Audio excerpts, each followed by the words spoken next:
प्रदेश का सबसे छोटा जिला और सबसे तराई जिला है जनपद महाराजगंज। और यहाँ पे मत्स्य पालन करके लोगों ने इस जिले को इस प्रदेश का सबसे बड़ा जिला बना दिया है। और यह जिला अपने आप में आज प्रदेश के शीर्ष स्थान पे पहुंचकर अपनी एक पहचान मत्स्य पालन के क्षेत्र में बना लिया है। ऐसे में आज हम मत्स्य पालन करने वाले लोगों से मिल रहे हैं। आज हम पहुंचे हैं एक मत्स्य केंद्र पे जिसका नाम है साहनी मत्स्य प्रजनन केंद्र किशुनपुर। यहाँ के बेहद संघर्षशील मत्स्य पालन वाले व्यक्ति हैं जिन्होंने अपने बलबूते जाल डालने का काम, फिर छोटी सी तालाब और फिर धीरे धीरे करते हुए आज वार्षिक 10 लाख रुपए का टर्नओवर करके अब अपने साथ साथ 50 के करीब लोगों को रोजगार दिया और एक बेहतर मुकाम हासिल की है। किसी शायर ने कहा था कि मंजिल उन्हीं को मिलती है जिनके सपनों में जान होती है, पंखों से कुछ नहीं होता, हौसलों से उड़ान होती है। तो ठीक यह दास्तान और ये एक एक पंक्ति की एक एक शब्द सटीक बैठती है महाराजगंज जनपद के किशनपुर निवासी मत्स्य प्रजनन केंद्र वाले नंद कुमार साहनी जी पर। तो आइए हम सीधे साहनी जी से बात करते हैं और पूछते हैं कि कैसे इन्होंने संघर्ष किया और संघर्ष के दिनों में इनकी क्या आर्थिक स्थिति थी और आज कितनी हालात बदली है और आगे ये और क्या करने वाले हैं और कितने लोगों को रोजगार देकर इस क्षेत्र में लोगों को स्वावलंबन करने वाले हैं। तो हम सीधे अब बात करते हैं नंद कुमार जी से इनसे कि कैसे इन्होंने किया।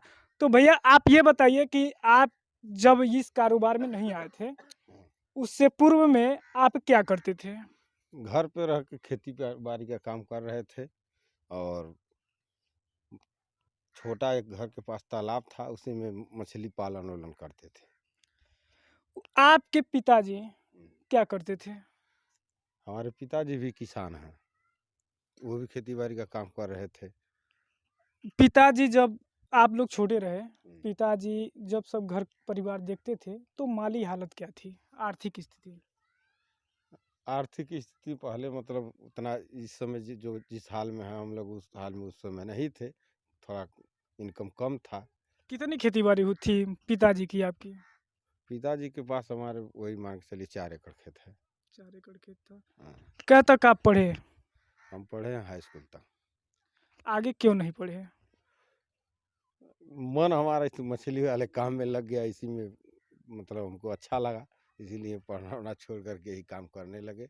और पैसे वैसे का भी परेशानी था, इसीलिए हम आगे पढ़ नहीं पाए। परेशानी पैसे की थी या फिर रुचि थी मछली पालन की? वजह क्या था, मुख्य वजह? और मुख्य वजह वही है, मान लीजिए उतने दिन 10 साल तक पढ़े, उसके बाद हमारे दिमाग में आ गया पैसा कमाया जाए, तो कमाने का पिताजी रास्ता। का हाथ बटा जाए, पैसा हाँ, कमाया पैसा जाए, कमाया जाए। मजबूत किया जाए हाँ, अपनी और गृहस्थी। घर का काम देखेंगे और सब कुछ करेंगे तो मान लीजिए आर्थिक स्थिति सुधार होगा।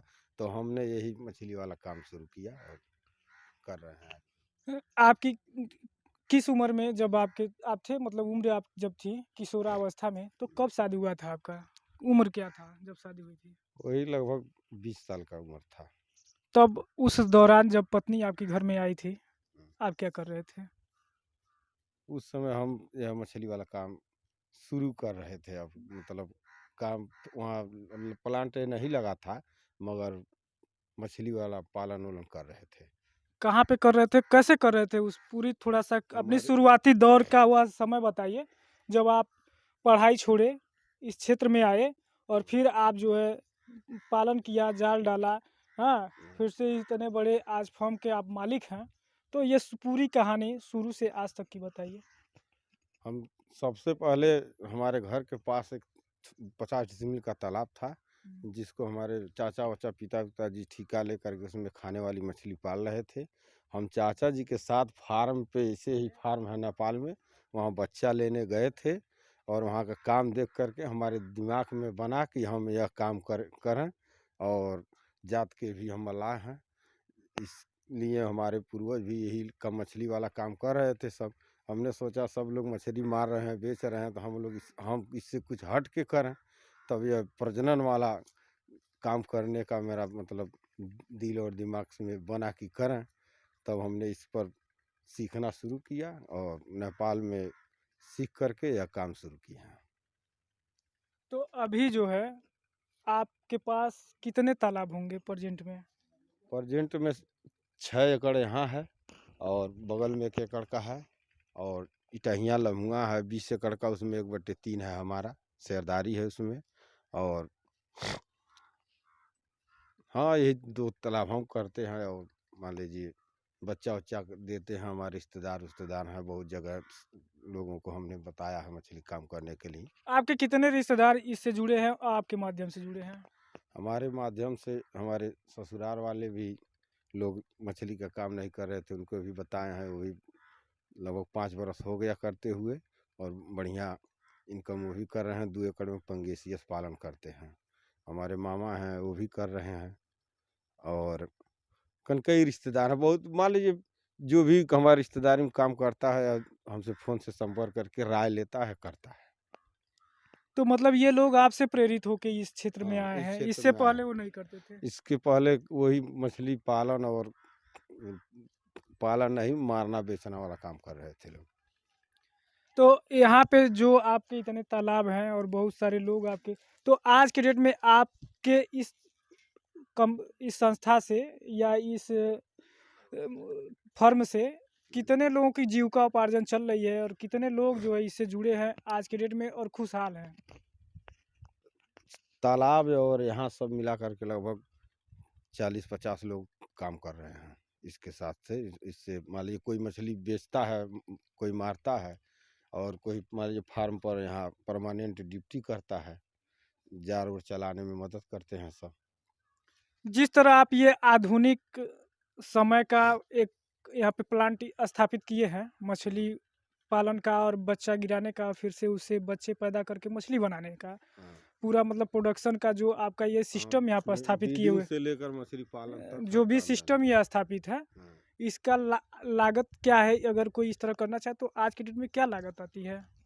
इस डेट में ज़मीन का दाम छोड़ करके लगभग 5 लाख रुपया हर सिस्टम लगाने में लगभग लग जाएगा पूरा, और टंकी जार और मशीन वशीन सब लगाने में। और उसके बाद प्रतिवर्ष इतना लगाने से उसको आय क्या हो सकता है? ये तो मान लीजिए फार्म चल गया और ब्रीडिंग हो रहा है, सेलिंग जिस तरह से होगा उसी तरह से इनकम होता है। अब मान लीजिए मार्केट किस हिसाब से पकड़ेगा, आपका कितना प्रोडक्शन होगा, उसी के हिसाब से आय हो सकता है। तो शुरुआती दौर में एक नॉर्मल आदमी जब कोई भी काम की शुरुआत होती है, इस तरह से एक प्रजनन केंद्र अगर चालू करता है तो एकदम न्यू आदमी इस फील्ड में आए तो मतलब मिनिमम जब उसका मार्केट न बना हो, बहुत सारे लोगों में उसकी ख्याति न हो, तब उसकी प्रतिदिन की या प्रतिमाह या प्रतिवर्ष में ही क्या आय हो सकती है? मान लीजिए फार्म चल जाएगा, 1000 लीटर स्पान बेच देंगे तो वही 4-5 लाख रुपया बच सकता है। 4-5 लाख रुपए का हो सकता है और इन्वेस्टमेंट 5-7 लाख रुपए है। हाँ, ये इन्वेस्टमेंट वन टाइम है कि मतलब हर साल इन्वेस्टमेंट करना ही है? जिससे मछली का मान लीजिए सब सिस्टम लगा देंगे, ये सब चीज़ तो अधिक दिन चलने वाला है तो बार बार पैसा लगेगा नहीं, मगर तालाब में मछली को फीड देना, दाना डालने से और उसको देख रेख करने में जो भी खर्च आएगा वही लगेगा। उसके बाद ब्रीडिंग वाला तो सिस्टम वही है, हम हर साल काम देगा।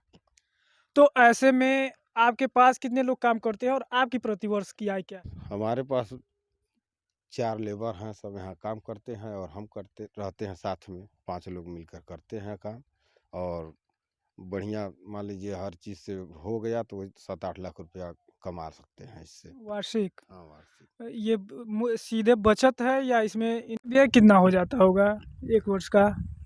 अब आय व्यय तो मान के चलिए लगभग मान दाना में जो भी खर्च है और लेबर खर्च मिला करके लगभग मान के चलिए 30-60% पैसा खर्च हो जाता है इसके मतलब काम करने में। 100 रुपया बेचेंगे तो उसमें मतलब 40 ये है रुपया कि जो भी बचेगा। आपका 1 ईयर का जो अर्निंग होता है उसमें लगभग से मात्र 40% आपका बचता है और वह कम से कम 10 लाख रुपए होता है। हाँ, 10 लाख रुपया हो जाता है। तो आप जो है अन्य लोग इस क्षेत्र में आए, आपसे प्रेरित हों, जो लोग बेरोजगार हैं, आपके समुदाय के लोग खास करके, जो आपके समुदाय से लोग आते हों, बेहद गरीब होते हैं, मछली मारने का काम करते हैं, मछलियाँ पकड़ते ही हैं। इसके अतिरिक्त बहुत सारे लोगों की स्थिति इस जिले में भी बहुत दयनीय है। हाँ, तो है ही है। तो उन लोगों को इस ओर आने और उन्हें प्रेरित करने के लिए आप क्या कहेंगे कि वो भी आए और उनका भी रहन सहन और आर्थिक स्थिति की आय बढ़े? हम तो मतलब यही चाहेंगे कि सभी लोग मछली का काम जो भी कर रहा है परिवार के लिए अच्छा होगा। और मान लीजिए कोई भी हम आपसे संपर्क करेगा, पूछेगा, तो जो मछली के काम करने में मछली का काम करने में जो भी ज़रूरत है दवाई ववाई का, मान लीजिए कैसे क्या करना है, सब सिखा सकते हैं। लॉकडाउन के बाद आप लोगों के भी धंधे पर प्रभाव पड़ा है अब इस समय? अब लॉकडाउन से फ़र्क तो मतलब यही है कि मार्केट में मछली का बिक्री डाउन हो गया है। थोड़ा सा आदमी के पास पैसा रहेगा तभी ना मछली उछली खाते हैं सब। तो सब पूरा क्षेत्र में आदमी खुशहाल रहेंगे तभी न बिकेगा मछली यानी अधिक। कि अभी लोगों की स्थिति में हाँ, परिवर्तन हाँ, नहीं आया है। परिवर्तन अब धीरे-धीरे आ रहा है। इससे पहले तो और गड़बड़ था, लेकिन तो अब सुधार हो रहा है। आप लोग भी परेशान रहे होंगे लॉकडाउन के दौरान? लॉकडाउन के दौरान मछली-उछली बाज़ार में उतना बढ़िया से नहीं बिक रहा था। बाजार ही नहीं लग रही थी। हाँ, बाज़ार ही नहीं लग रहा था, तो बेचने में तो दिक्कत हो ही रहा था। प्रदेश की सरकारें आप लोगों की कितना मदद करती हैं और क्या-क्या मदद करती हैं इस तरह के कारोबार में? जैसे प्रदेश का सरकार तालाब को सुधार करने के लिए एक बार हमको लाभ दिए थे लोग। वो सर मतलब इतने बड़े फर्म में एक बार आपको लाभ पाए हैं? हाँ, यहाँ एक बार लाभ मिला है। इसके पहले वहाँ गड़बड़ी कर रहे थे तो वहाँ भी दिए थे 1-2 बार लोग। तो आप लाभ वहाँ से नहीं मिलता कि आप नहीं लेते हैं? जैसे अब तालाब जो है तो हमारा मतलब एग्रीमेंट का है। एग्रीमेंट पर मान्य नहीं तो हैचरी प्लांट पे भी लाभ मिलने वाला था। लेकिन हमारे निजी नाम से ज़मीन नहीं है इसीलिए नहीं मिल पाया। हाँ। तो चूँकि ये इस समुदाय के लोग मछुआरे समुदाय के लोग ज़्यादातर गरीब होते हैं, ज़मीन कम होती है। हाँ, यही दिक्कत है। तो ऐसे में सरकार कह रही है कि आपको हम लाभ दे रहे हैं और आपके पास ज़मीन ही नहीं है कारोबार करने के लिए, आप हाँ, तो कैसे उसको लाभ ले लेंगे कहाँ एग्रीमेंट लाभ पे, तो लाभ तो मिलेगा नहीं। लाभ ले नहीं पा रहे हैं हम। तो ऐसे में सरकार से कहना क्या चाहेंगे, मतलब कि एग्रीमेंट वालों को भी लाभ देना चाहिए कि नहीं हाँ, चाहिए? हाँ। हम सरकार से यही चाहेंगे कि कन्फर्म देख कर के आदमी काम कर रहा है, अगर एग्रीमेंट का भी हो तभी सरकार सुविधा दे, उससे आदमी का सुधार होगा। और लोगों का, अन्य लोगों का भी हाँ, भला अन्य होगा। लोगों का भी भला होगा, गरीब लोग भी मछली काम करेंगे एग्रीमेंट पे तो उनको भी सरकारी सुविधाएँ से मुहैया हो जाएगा। सुविधा पा सकते हैं सब।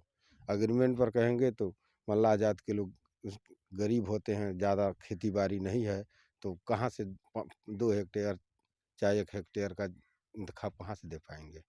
और तो जैसा कि आपने सुना कि इस प्रदेश का और सबसे नंबर 1 जिला मत्स्य के क्षेत्र में महाराजगंज जनपद है और इसमें एक छोटा सा हेचरी जो इनका प्लांट है, लगभग 2-2.5 डिसमिल में ये प्लांट होगा और इस प्लांट से मात्र वार्षिक आय अगर ढंग से किया जाए, मन लगा के किया जाए, तो लगभग 8 से 10 लाख रुपए प्रति वर्ष बचाया जा सकता है। और ये अपने आप में बड़ी बेहद गुड मैसेज है इस बेरोजगारी के आलम में, जहाँ लोग बेरोजगार घूम रहे हैं, वहाँ ऐसा मेहनत करके इतना अच्छा। चूँकि महाराजगंज जनपद पूरे प्रदेश को मत्स्य के क्षेत्र में आईना दिखा रहा है कि हम आज मत्स्य पालन करके इतना आगे हैं, प्रदेश के सबसे शीर्ष वाले सीट पे हम आके खड़े हो गए हैं। तो आप भी करिए और रोजगार अपने अंदर, अपने गांव में, अपने घर पे पैदा कर लीजिए। दर्शकों को मेरा नमस्कार। मैं आशीष कुमार मौर्य, सहायक निदेशक मत्स्य महाराजगंज।